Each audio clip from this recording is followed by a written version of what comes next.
All right, so today we're diving into something kind of unexpected, I guess. We're looking at, believe it or not, sales tips. But here's the twist.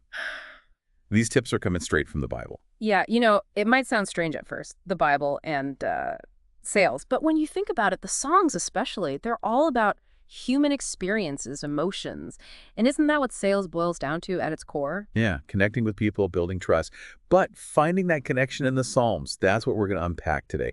And this script, it doesn't hold back. Like right off the bat, it throws Psalm 37.5 at us. Commit your way to the Lord, trust in him, and he will act. Okay, now putting aside personal beliefs for a sec, how does this ancient wisdom actually play out in a modern sales context? What do you think? Well, think of it like this. To be successful in sales, you got to have confidence. You got to believe in what you're selling, right? And this verse, it kind of speaks to that. It's about trusting the process, having faith in your abilities and your product. When you have that core belief, that conviction, it shows, it resonates with potential clients. It's like you can't expect someone to buy into what you're selling if you don't believe in it yourself. Exactly. And building on that, you need a system, a process that you trust, something that you've honed and refined so you know it works. That way, when you're talking to a prospect, you're not just winging it, you're coming from a place of knowledge and authenticity, and that makes all the difference. It's like having a roadmap, right? You know where you are, where you're going, and how to get there. Exactly. Now, having that roadmap is great, but what happens when you hit a roadblock, when a client just isn't biting? Well, there's another psalm that offers some guidance here, and it's all about the power of listening. Oh, you mean Psalm 46.10? Be still and know that I am God. That one really struck me. How can we translate that to a sales situation? Think of it as a reminder to really listen to your prospects.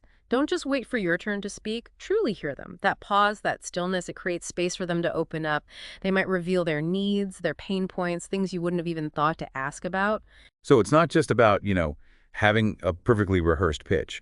It's about understanding where the client is coming from, what their needs are. Absolutely. It's about building a genuine connection, and you can't do that if you're not truly listening. Now, building on that idea of connection, this script then dives into the importance of integrity.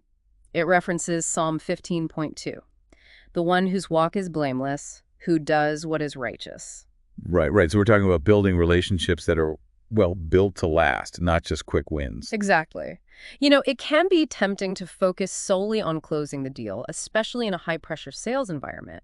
But what this psalm reminds us is that true success comes from operating with integrity. It's about building trust, being transparent with your clients, even if it means losing out on a quick sale. Because in the long run, isn't that what builds a strong reputation, a loyal client base? Precisely. It's about playing the long game, building a reputation for honesty and ethical conduct. That might mean, for example, recommending a competitor's product if it truly is the best fit for your client's needs. Wow, yeah. Talk about putting the client first.